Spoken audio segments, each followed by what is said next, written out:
All right, folks. I guess you recognize my face as you already see the video, the previous video. I have a gentleman beside me, which his name is Bob, and I will let this stuff introduce himself and what his credentials are to explain some of the stuff I'm doing. So I'm just going to let the man take over from there, and then when he's finished his credential, and we'll go on with a demonstration, and after that we'll do the explanation of what's happening.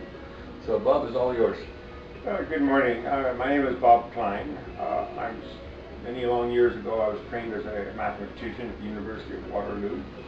I specialized actually in relativity and became very comfortable with the theory to the extent of in my fourth year I took a 900 level course with PhD students under Hanno Rund, and in the process gained a couple of insights. The key insight that I came up with was that to actually integrate particle physics into relativity, it was going to have to be done by way of the metric itself. It was not going to be done through the geometry.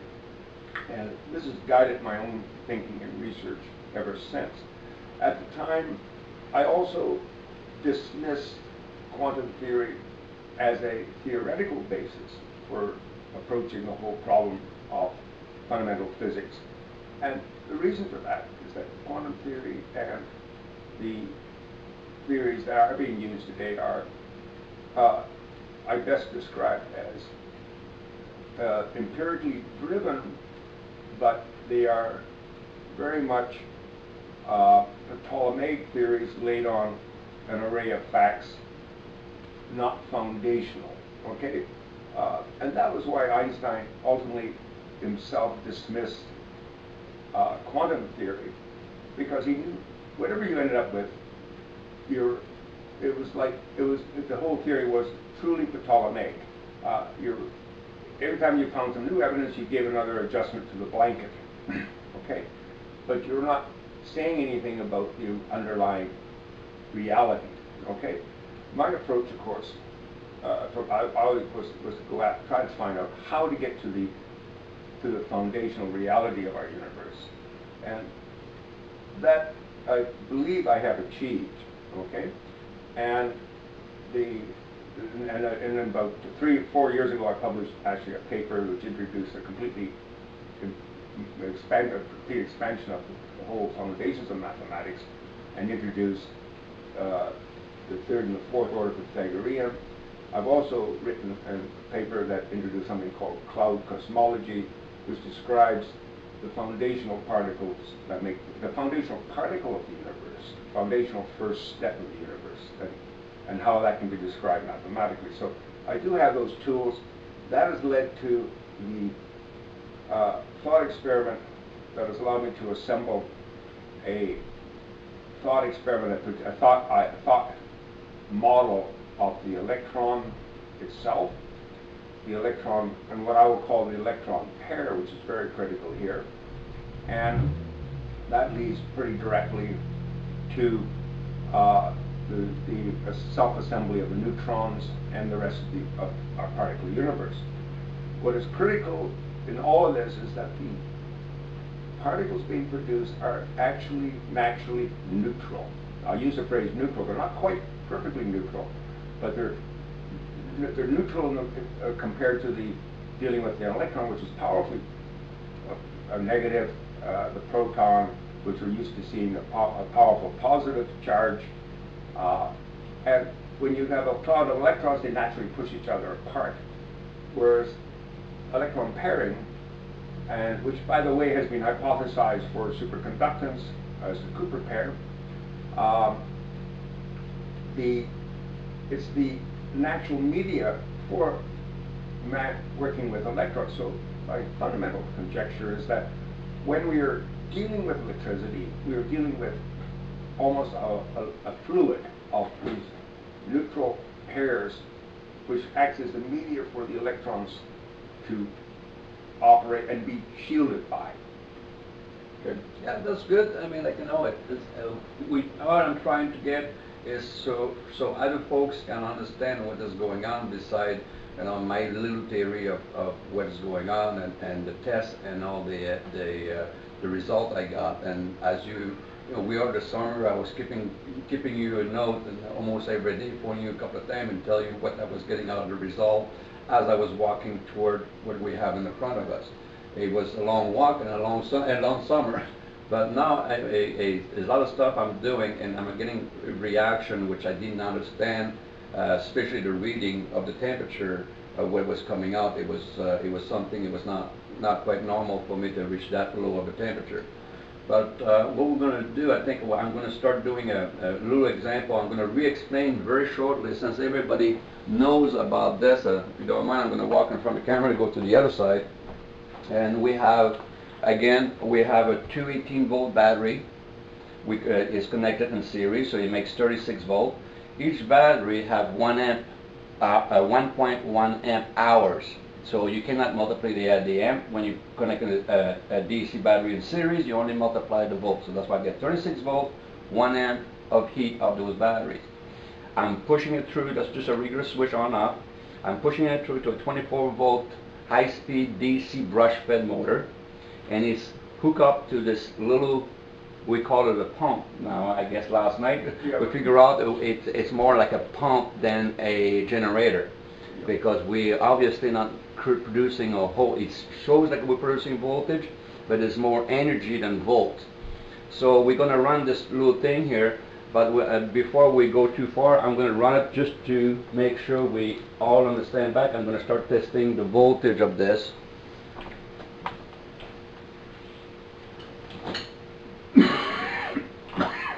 With a voltmeter, so we're going to be able to see. So I'm going to ask Bob to help me out. Can you hold that there, Bob? Right. And we'll turn that to volt. So right now I'm pushing up 129 volt, right, constant. So that's what we start with, and that's AC volts. Now I'm going to turn that to hertz. Now I'm putting 136.5.3 volts, 137, but not volt, hertz. So everybody sees that, perfect. So we go off that, we go off here. All right, Bob, thank you. Now, as you know, as you see, we have the hertz, we have the volts. We're just going to give you one little thing here so you can see. So we're producing actually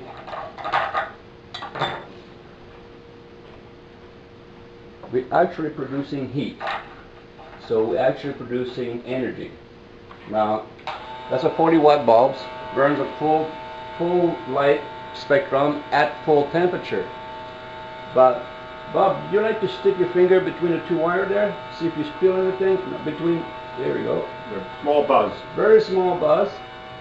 You know, and you can sit there for a day if you want to. You're not going to die. Yeah. Right? And should intercept here that putting this light bulb just on these batteries by themselves would be very weak. Oh yeah, because you can run any bulb with straight batteries and DC currents. That's you can run just about anything, any lighting system, especially halogen. Yeah. Right? But it'll be very, very weak. Yeah. We can do the demonstration if you want on that one. No need. Yeah. So it's the battery itself is I have about 1/10 of the energy this thing's putting out on the heat parts. So now we know we got heat. That means we got some type of amperage. I don't know if we can call that amperage yet. So now what I'm going to do is, this system here is just a loop, and I got 1,000 watt high pressure sodium and a 150 watt high pressure sodium, which I'm not going to light up those bulbs. I'm using it as a tool, as an instrument to be able to see the flow of electrons if we can't see it. So let's see if we can see the flow of electrons. So we're going to rehook that up like in the first video. You have to be patient. There's a lot of connecting and disconnecting. There we go. And then we're going to create the loop from this transformer to this little light bulb, from the other wire of the little light bulb to the big light bulb, and the big light bulb come back to the transformer, which is my How step up. How many volts are being put into out of the transformer? Because I dropped down to 120 some volts, right? So I should be putting out roughly around, that one now it would go right back to where it was built for, about 65,000 volts. 65,000 volts, okay, across the Because gap. this is a transformer for ozonator, and you can really not build any ozone less than 50,000 volts. Okay. And I believe that would be a VA volt. So now I'm going to, since everything is nice and tight, you don't see much, but it's blue. As you can tell, we can turn it up and see the blue. It disappears very slowly, and it goes white again, and it goes back on.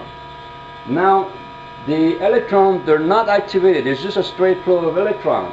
I'm going to use this bulb here to activate both of the bulb by creating a spark underneath, a gap. And you will see the reaction, what's happening in the big bulb. Now we got a flow. Now we activating the electron. Now the electron is activated. Now we have a ribbon going through this tube. We can see with not a problem seeing with our eyes. Our eyes capture speed of light. The camera doesn't, right? But we can see it visually, and that's what I brought Bob to verify that with me. Yes. There's actually a channel of electrons flowing from this end down to this end, which is about almost 8-inch gap. Yeah, this place is 10-inch. 10-inch gap. I get a 10-inch vacuum tube here, and what I'm getting is a perfect stream of electron into this tube. Yeah. And the color is blue for one reason. When I do that, for some reason, I would call it almost mauve rather than blue.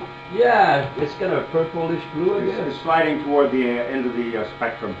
So I'm just going to go with amperage here, and Bob is going to be a hard one to see it for you guys, but I'm going to have Bob to witness that, and I'm going to pick up the radiation, because this is a closed loop Geiger counter. We have a circuit, and it does all the calculation and it brings everything up to an amp. So we're going to put that around the field. How many amp? Bob is upside down, but how many amp? 27, 28? 27 point, is it 27? 25, 26, yeah, that's right. It bounces between 27 and 26 amp. Yeah. Amps. We're talking about amps here, right? Now another thing is happening with that is we're only starting with a certain amount of volt in the beginning. Now that's going to be interesting for people to see it. Can you put that on the voltage again? Okay. Now my voltage is going up. I'm gaining volt. I'm 185 volt, 200 volts, but I'm only starting with 120 some volt, 130 volts. So how come my voltage is feedback into that loop pump there, and it's higher when I'm putting in on voltage already. What is the voltage now? 184, 192. 184. Yeah. Okay, it's climbing. It's climbing. So it bounces up and down because the arc is not steady, right? Now, but you can see the voltage. At 200, it bounced up to 200 volts. It's building up of energy.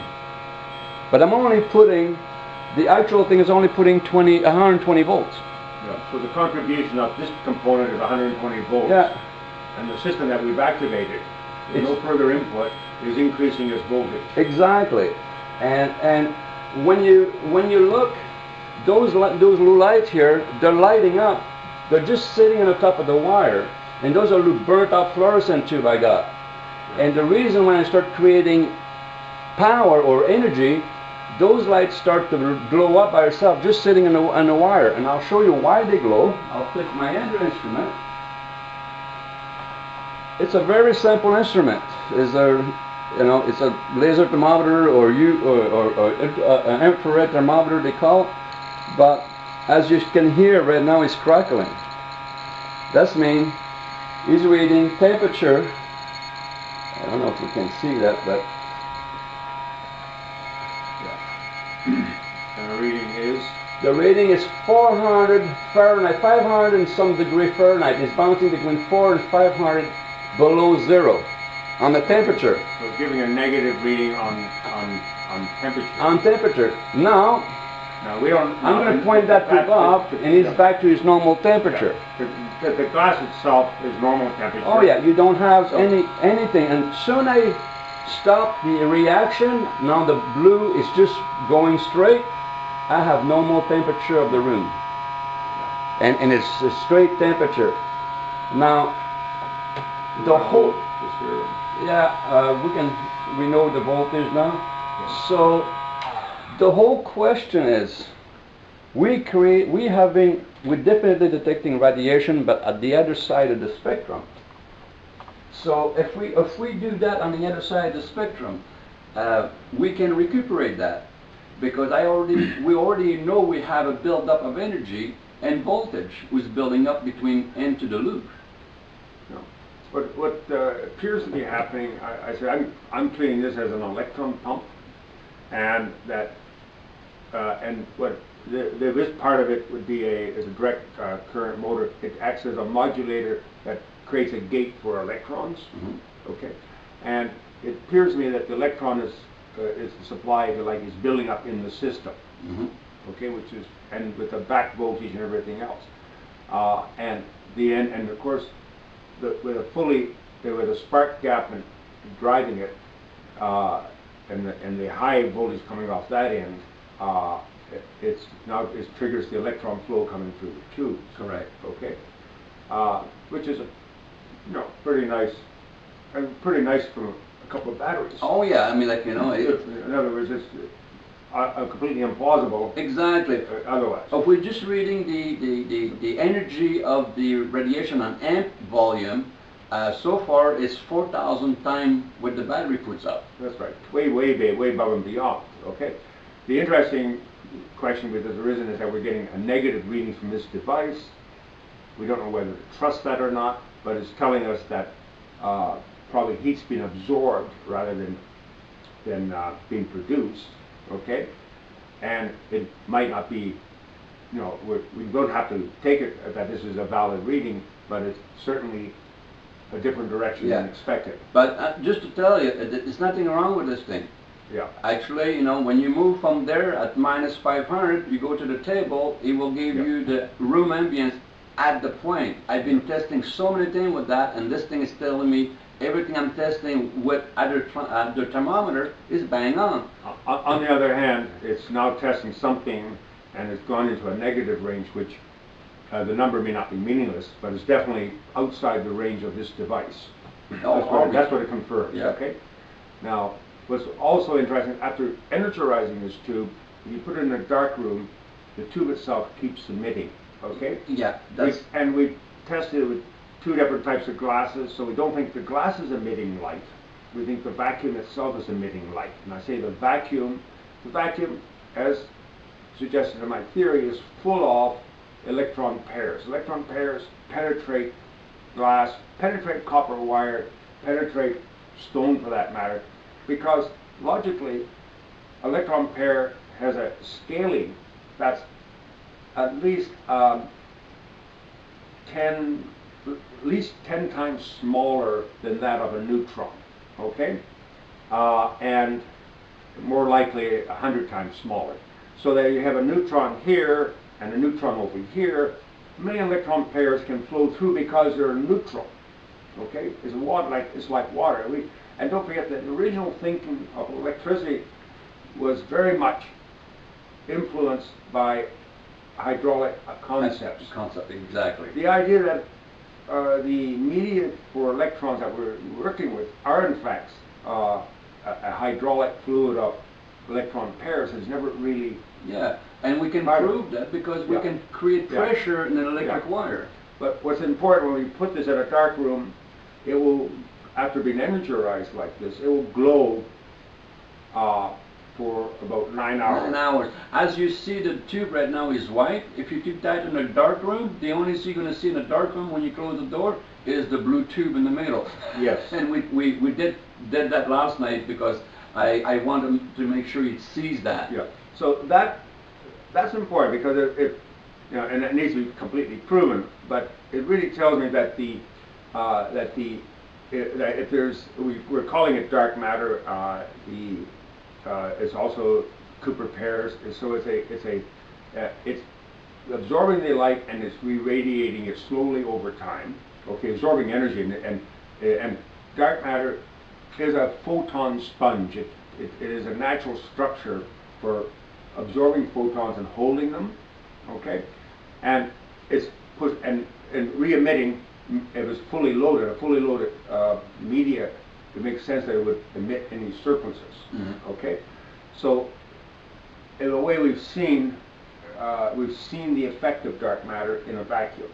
Okay, the surprise is that we believe we know how now a method of actually detecting dark matter and see it with bare eyes. And don't forget, if we live in an ocean of electron pairs, that ocean probably encompasses the entirety of our solar system. Okay, I mean, and it's not a very compressible fluid. It's non-compressible per se. It is affected by gravity, and because obviously it's 90% of the mass of the universe to start with. Okay, but it gives you some sense of the scalability. It takes a lot of electron pairs to make up the equivalent mass of a neutron, which after all is 1,000 of those, or 600 of those electron pairs that have decayed down to a compact size, okay, to form a neutron. Okay, so it's pretty, yeah. I mean, like, and the thing, everybody always asks about what is in a magic box. Yeah. Well, it's very simple. I'm going to give you a closer look on that one. What is in this little plastic box, right? It's just an iron frame. Really high iron. It's got lots of resonance in it, and that's probably why it's really capable of following or transmitting the oscillation.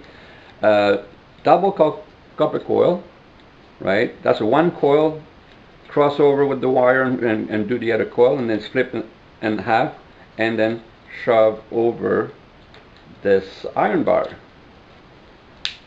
There we go. And then this tiny little magnet. And that's what is giving us all this energy here, is how that little magnet is, like you were saying, you're splashing the electron field, you're whipping the electron field. Yep. It's most likely it's a split in half. One side is north, the other side is south, and it's spin in this iron, but with no contact, of course, because of the plastic, insulated, and it's spin with. When you start, it's got lots of resistance because the poling against each other, but when you start spinning at a high speed, the resistance goes away, and that's why I'm not using a whole lot to spin that to create all this energy, because more you spin, easier it is. Faster you spin, easier it is. So this is the big magic box. It's all very compact. I mean, a more simple thing, or analogy that I should make, and it comes out of mathematics in a way. The Mathematica that we've relied on is very much a binary mathematics. In other words, it never has more than two axes, because that's what we could handle.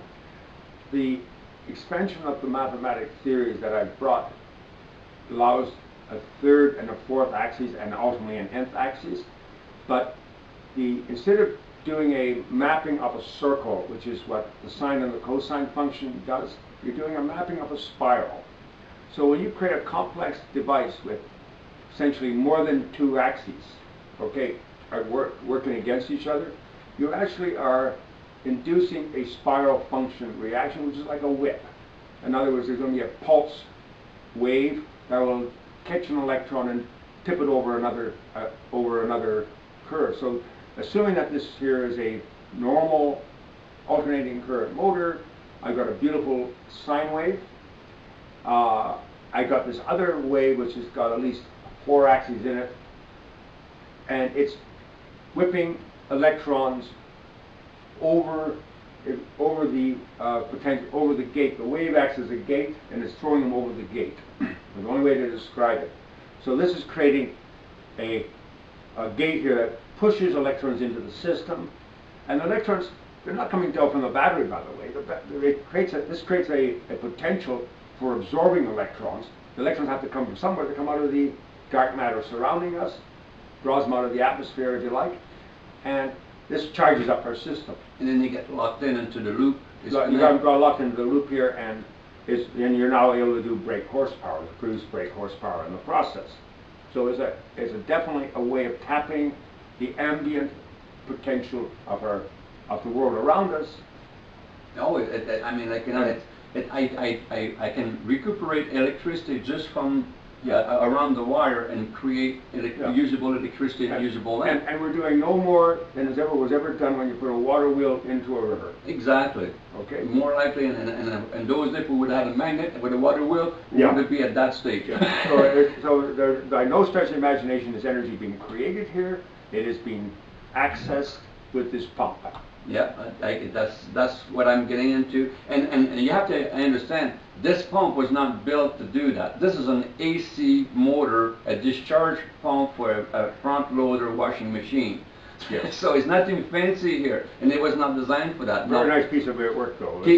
Can you imagine if we put a little bit of time and rearrange this little pump there? Oh yeah. It would put out a massive amount of energy. At that point, I can almost say so. I could almost oscillate a full-size transformer to power a house, because I can produce enough energy in ambience amp to be able to do that. Yeah. Well, obviously we plan to go and also power a vehicle. Oh, easily, yeah. Because this simple design is literally obvious. Oh, I mean, like, it's a given. I mean, like, you know, when you start pumping out that much energy to create an amp reading on a professional voltmeter, that's mean you're actually creating power. I mean, those instruments, like the instrument I'm using, they're not your dollar store instrument. They're a very high-end instrument. Yeah. And I'm always trying to test if I get a reading. I'm going to go to another system of the house electrical to make sure my reading is right. And that way I have calibrated instrument. This one kind of throw me up a little bit. That thing does more than what the eyes meet. Well, I haven't gone into the actual engineering of it and why we're actually getting the super negative readings. Yeah. I hate to think that they're real, but the only comment I'll make on it, what makes it so interesting, is that the dark matter, photons absorbed into the dark matter are going to take on the wavelength of direct of the electrons, which means there'll be very low temperature radiation, okay? Because of the wavelength. I mean, most of the radiation we're exposed to is coming off, whether it's a hydrogen atom or a sodium atom. It's big, huge scale. It's thousands of times bigger than the radiation that we're measuring here. Correct. Okay, and so any system that relies on radiation is going to pick up a low temperature reading. Okay, the fact that it gives numbers that are ridiculously low may only be an artifact of the machine, but the fact is the radiation should be a low temperature radiation. Correct. But it's really interesting, none of this radiation that's coming off here is caused by too much of this. I don't think it's not necessarily sure it's being caused by a decay from an atom. It's coming, the radiation that's coming out of this tube, there's no atoms in there for a decay. Okay? It's just a vacuum tube. So it's a vacuum tube. So the radiation is coming out of the dark matter, and it's going to already be, but it's still long enough combined wavelength, if you like, for us to see it. Okay? Can it be possible when I activate that, when the electrons start to flow without being activated, just flow and the tube? Can it possibly we actually achieving the perfect vacuum in the tube? No, because the tube is full of these electron pairs. Dark matter exists pervasively, and it readily penetrates all the physical world. The physical world we are involved with, the copper atoms, it's like a water around it. Okay, because I said this can be a copper atom here, and this can be a carbon atom over here. In the meantime, I got water in between called these dark matter. I mean, there's no way we can create a perfect vacuum. Okay. And I'm not so sure that a perfect vacuum even exists in deep space. Yeah, that's what we're talking. I'm very suspicious that it does not. Yeah. Because the physical world that we are observing when we look in the telescope, it's capable of passing through this ocean because it's porous. It's like if I put a a pile of stone and throw it in the ocean, it sinks to the bottom, well, and hardly notices, okay? And that's our position vis-a-vis dark matter. It's around us, but it represents a horrific amount of mass. I say literally 50 to 100 times the mass that we see. So, in your own opinion, what you have in front of you there, I mean, we see a lot of stuff on the YouTube, and I've been doing research for about 18 years in this stuff, on and off on the YouTube, and trying stuff I see and whatever, and I've been fascinated with magnet, what make a magnet live, you know, since I'm a kid. But what I have here, like, you know, what I came up as my research was going and testing stuff and getting zapped, you know, one time after another, I find out this electricity didn't hurt me. I mean, it slapped